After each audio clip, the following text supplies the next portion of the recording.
Hello and welcome back to code with RSV. ये है हमारी ASP.NET वेब एपीआई सीरीज का पार्ट 2। तो पिछले पार्ट में हमने एक बेसिक वेब एपीआई का स्ट्रक्चर देखा था कि उसमें डिफरेंट कंपोनेंट्स क्या होते हैं। आज के पार्ट में हम एक्चुअली अपनी सुपर हीरो एपीआई को इम्प्लीमेंट करेंगे, यानी कि सबसे पहले हम अपनी एपीआई के लिए एक मॉडल बनाएंगे जिसमें कि हम डेटा स्टोर कर सकें, एंड उसके बाद एक कंट्रोलर बनाएंगे जिसमें कि गेट, पुट, पोस्ट, डिलीट ये सारे ऑपरेशंस हम परफॉर्म कर सकें। तो चलिए स्टार्ट करते हैं। तो सबसे पहले मैं यहाँ पे एक फोल्डर बना लेता हूँ मॉडल्स का,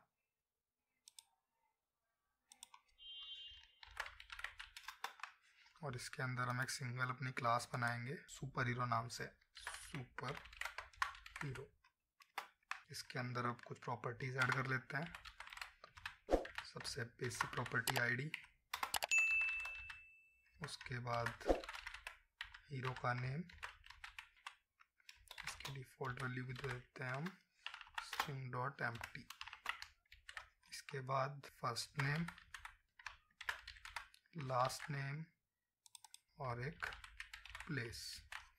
तो ये 5 सिंपल प्रॉपर्टीज हम अपने सुपर हीरो में रखेंगे। एक आईडी उसको यूनिकली आइडेंटिफाई करने के लिए, नेम जैसे कि बैटमैन, स्पाइडरमैन, सुपरमैन इस तरीके से, फिर फर्स्ट नेम जैसे कि पीटर पार्कर का पीटर, ब्रूस वेन का ब्रूस इस तरीके से, एंड फाइनली प्लेस जहां से वो सुपर हीरो बिलोंग करता है जैसे गौतम सिटी, न्यूयॉर्क सिटी इस तरीके से। तो ये हमारा मॉडल हो गया। इसके बाद हमें एक कंट्रोलर क्रिएट करना है। तो इस कंट्रोलर्स के फोल्डर में मैं यहाँ से ये कंट्रोलर ऐड कर दूंगा। तो हमें ये ध्यान रखना है कि हमें MVC कंट्रोलर नहीं क्रिएट करना है, बल्कि ये इसके ऊपर जो API कंट्रोलर है ये ऐड करना है। यहाँ पे हमें डिफरेंट टाइप के कंट्रोलर क्रिएट करने का ऑप्शन आता है जो कुछ इनबिल्ट हमें कोड राइट करके देते हैं, बट अभी के लिए मैं एक एम्प्टी कंट्रोलर यहाँ पे क्रिएट करूंगा जिससे कि मैं अपना सारा इम्प्लीमेंटेशन खुद कर सकूं। इसको नाम दे देते हैं सुपर हीरो कंट्रोलर। तो मेरा ये एक बाय डिफॉल्ट कंट्रोलर क्रिएट हो गया है और ये मुझे इस URL पे डिस्प्ले होगा API/ जो भी कंट्रोलर का नेम है, यानी कि API/सुपर हीरो पे। तो सबसे पहला मेथड मैं क्रिएट करता हूँ गेट करने का। तो उसके लिए होगा पब्लिक, और ये क्या रिटर्न करेगा, आई एक्शन रिजल्ट। तो हमें ये चीज ध्यान रखनी है कि जितने भी कंट्रोलर होते हैं एक एक्शन रिजल्ट रिटर्न करते हैं, ना कि एक्चुअली डेटा टाइप। उन्हें एक रिजल्ट रिटर्न करना होता है, उसी की वजह से हमें okay status, not found status, ये सारे डिफरेंट टाइप के स्टेटस मिलते हैं। तो इसका हम नाम रख देते हैं गेट सुपर हीरोज, और इसको असिंक बना देते हैं अब हम।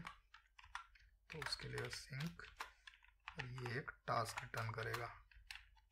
आइडियली हमें कंट्रोलर को असिंक ही बनाना चाहिए जिससे कि हमारे कोई भी API कॉल आए वो पैरेलल में वर्क कर सकें, ना कि ऐसा हो कि हमारी एक रिक्वेस्ट पूरे प्रोग्राम को बिजी रख रही है और दूसरी रिक्वेस्ट को वेट करना पड़ रहा है। तो ये रिटर्न करने के लिए हमें कलेक्शन चाहिए। तो वो कलेक्शन मैं यहाँ क्रिएट करूँगा, लिस्ट ऑफ सुपर हीरो, और इसमें एक कंपोनेंट भी मैं ऐड कर देता हूँ।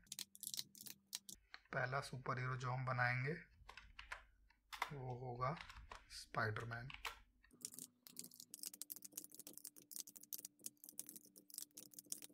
तो ये हो गया मेरा पहला सुपर हीरो। इसको कॉपी पेस्ट करके मैं एक ID 2 पे दूसरा सुपर हीरो भी क्रिएट कर देता हूँ, बैटमैन। तो अभी के लिए बाय डिफॉल्ट मैंने अपने सुपर हीरो कलेक्शन में ये 2 सुपर हीरो ऐड किए हैं। यहाँ गेट सुपर हीरोज का मुझे इतना सा काम है कि ये रिटर्न करेगा ओके स्टेटस और सुपर हीरोज। इसके बाद मुझे ये चीज़ ध्यान रखनी है कि आइडियली तो मैं यहाँ पे एज इट इज इसको रन करूँ अगर, तो इंटरनली API जैसे वर्क करती है वो इस गेट वर्ड को यूज करके आइडेंटिफाई कर लेती है कि ये एक HTTP गेट मेथड है। बट क्योंकि हम स्वैगर यूज कर रहे हैं और स्वैगर इससे आइडेंटिफाई नहीं कर पाता, तो वो इसके केस में एरर देगा। तो मैं यहाँ पे स्पेसिफाई करूंगा HTTP गेट, जिससे कि स्वैगर ये चीज आइडेंटिफाई कर पाए कि ये मेरा एक HTTP गेट ऑपरेशन है। इसको रन करते हैं। तो अब मेरी स्वैगर UI में यहाँ पे API/सुपर हीरो पे एक गेट ऑपरेशन मेरे पास अवेलेबल है जिसको कि मैं रन करके देख सकता हूँ। बट मैं एक चीज नोट करूँ तो वेदर फोरकास्ट में मेरे पास यहाँ पे ये एक एग्जाम्पल वैल्यू आ रही है कि इस तरीके का आउटपुट आपको मिलेगा, जो कि इस केस में मेरे पास नहीं आ रही है। यहाँ पर मुझे सिंपल आ रहा है कि सक्सेस कोड आना चाहिए, बट अगर मैं ट्राई करके देखूँ तो वर्क ये एग्जैक्टली वैसे ही कर रहा है जैसे करना चाहिए। मेरा आउटपुट करेक्ट आ रहा है, बट मुझे यहाँ पे सैंपल वैल्यू नहीं दिख रही है जैसे कि इस केस में दिख रही है। और ऑल्सो मैं यहाँ स्कीमाज में आके देखूँ तो वेदर फोरकास्ट का स्कीमा तो यहाँ शो हो रहा है, बट मेरा सुपर हीरो का मॉडल यहाँ स्कीमाज में शो नहीं हो रहा है। तो ये क्यों हो रहा है, एक बार कोड में चल के देखते हैं। तो इसका मेन रीज़न है आई एक्शन रिजल्ट। मैंने यहाँ पे इंटरफेस बता दिया, बट एक्चुअल आउटपुट क्या आना चाहिए वो मैंने यहाँ पे स्पेसिफाई नहीं किया है। तो इसको फिक्स करने के लिए मैं यहाँ पे डालूंगा एक्शन रिजल्ट और उसके अंदर एक्सपेक्टेड वैल्यू है लिस्ट ऑफ सुपर हीरो। अब इसको एक बार रन करके देखें तो अब मेरा यहाँ स्कीमाज में सुपर हीरो आ रहा है और मेरे एक्सपेक्टेड प्रॉपर्टीज यहाँ शो कर रहे हैं। और सेम अगर मैं इसके अंदर भी देखूँ तो मेरी एग्जांपल वैल्यू ये शो कर रहा है कि इस तरीके का आउटपुट आना चाहिए। चलिए इसके बाद अब बाकी के ऑपरेशंस क्रिएट करते हैं। सेकंड ऑपरेशन जो हम क्रिएट करेंगे वो होगा गेट सिंगल सुपर हीरो, यानी कि मैं पूरी लिस्ट ना लेके एक get super hero bye ID कर लेते हैं इसको, और यहाँ पे इंट आईडी। अब ये इंट आईडी हम यूआरएल के थ्रू पास करेंगे, तो हमें यहाँ पे स्पेसिफाई करना पड़ेगा कि इसको HTTP गेट को हमें यूआरएल से लेना है। तो उसके लिए मैं यहाँ पे सिंपली स्पेसिफाई करूँगा इस तरीके से आईडी। तो इसको ये क्लियर हो जाएगा कि आईडी मेरे वहाँ से पैरामीटर में पास की जाएगी। तो get super hero bye ID यहाँ पे लिस्ट नहीं रिटर्न करके ये एक सिंगल सुपर हीरो रिटर्न करेगा। अब इसके लिए मुझे क्या करना है कि सुपर हीरोज डॉट फाइंड ऐसा सुपर हीरो जिसकी आईडी इस आईडी के इक्वल है, उसको मैं यहाँ पे रिटर्न करूँगा। अगर ऐसा कोई सुपर हीरो मुझे नहीं मिला तो मैं रिटर्न करूँगा नॉट फाउंड। इसमें मैसेज डाल देते हैं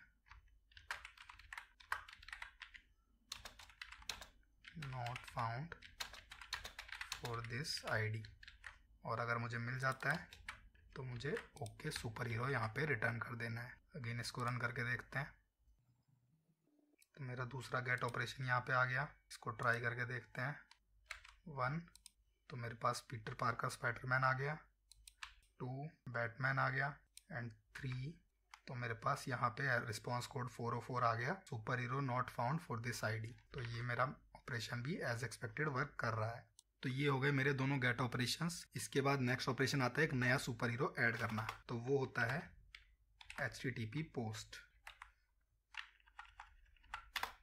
तो एक पोस्ट मेथड बनाऊंगा मैं यहाँ पे। उसके लिए मैं यहाँ से इसको कॉपी पेस्ट कर देता हूँ। जो रिटर्न तो सुपर हीरोज करेगा, बट उसका काम होगा ऐड करने का, और उसके अंदर एक सुपर हीरो का ऑब्जेक्ट भी आएगा मेरे पास। तो उसमें मुझे कुछ नहीं करना है, simply super heroes dot add hero इतना कर देना है और मैं अपनी नई लिस्ट रिटर्न कर दूंगा, तो मेरा काम यहाँ पे चल जाएगा। चलिए चेक करते हैं ऐड करके। ये आ गया मेरा पोस्ट मेथड। आईडी 3 रखते हैं, हम नेम रख देते हैं iron man, first name Tony, last name Stark, and place again New York रख देते हैं। तो इसको एग्जीक्यूट करते हैं।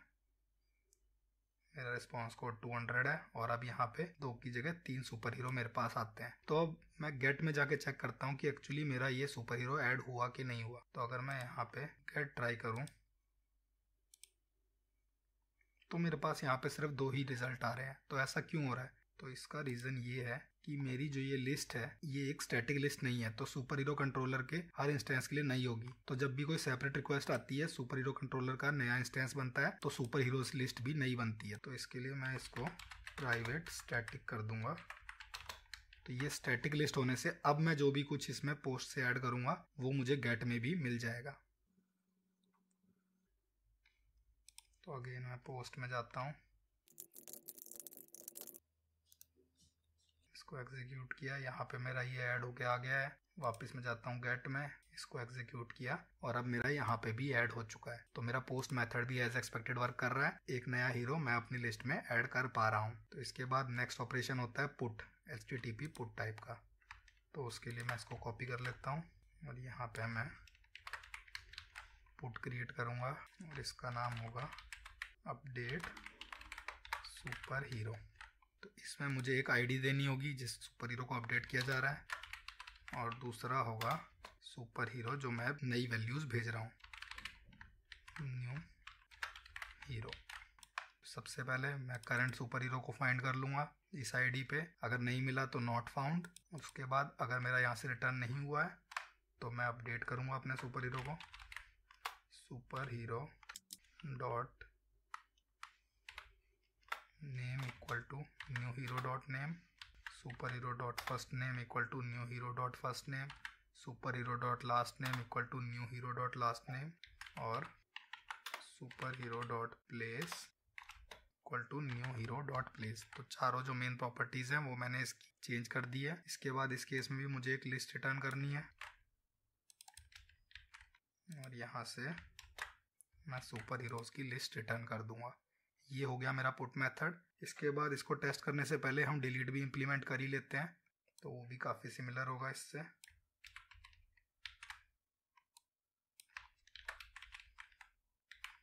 डिलीट के केस में मेरे पास एक आईडी आएगी जिसको डिलीट करना है।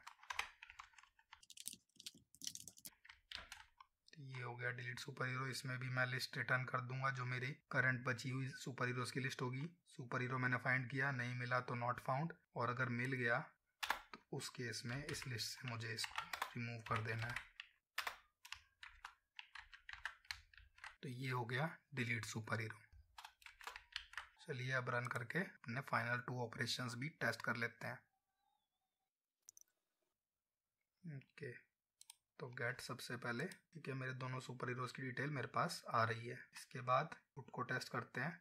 तो 1 आईडी पे जो है उसको मैं बोल देता हूँ ultimate Spider Man, first name Miles, last name Morales, और प्लेस मुझे सेम ही रखना है। एग्जीक्यूट करते हैं। एग्जीक्यूट करने के बाद इसके रिस्पॉन्स में तो मेरा यहाँ अपडेट होके आ चुका है। वापस एक बार अपने गेट में जाके भी देखते हैं। इसको एग्जीक्यूट किया तो यहाँ पे भी ये चेंज होकर डेटा मेरे पास आ चुका है। तो मेरा पुट एज एक्सपेक्टेड वर्क कर रहा है। सेकंड है डिलीट, तो सेकंड आईडी वाले को डिलीट करके देख लेते हैं। इसने डिलीट करा और अब मेरे पास एक ही सुपर हीरो बचा कलेक्शन में, जो मेरा अभी अपडेट हुआ था अल्टीमेट स्पाइडरमैन। सेम मैं यहाँ पे जाके गेट से चेक करूँ तो यहाँ पे मुझे रिस्पॉन्स में एक ही सुपर हीरो आएगा। और इवन अगर मैं इस वाले गेट से आईडी के थ्रू इसको चेक करना चाहूँ तो 2 आईडी पे मुझे ये नॉट फाउंड यहाँ पे देगा, क्योंकि अब 2 आईडी पे कोई सुपर हीरो नहीं है। तो ये थे हमारे डिफरेंट टाइप के ऑपरेशंस जो हम अपने सुपर हीरो कंट्रोलर में पुट करना चाहते हैं। तो नेक्स्ट वीडियो में हम अपनी वेब एपीआई में रिपोजिटरी पैटर्न को इम्प्लीमेंट करेंगे, यानी कि हम कुछ सर्विसेज क्रिएट करके ये जो लिस्ट है इसकी हैंडलिंग यहाँ पे इस कंट्रोलर में ना डाल के उन सर्विसेज में डालेंगे और यहाँ से उन सर्विसेज को कॉल करेंगे। तो अगर आपको ये वीडियो अच्छा लगा तो इसे लाइक करें और इस सीरीज की और वीडियोस के लिए चैनल को सब्सक्राइब करें।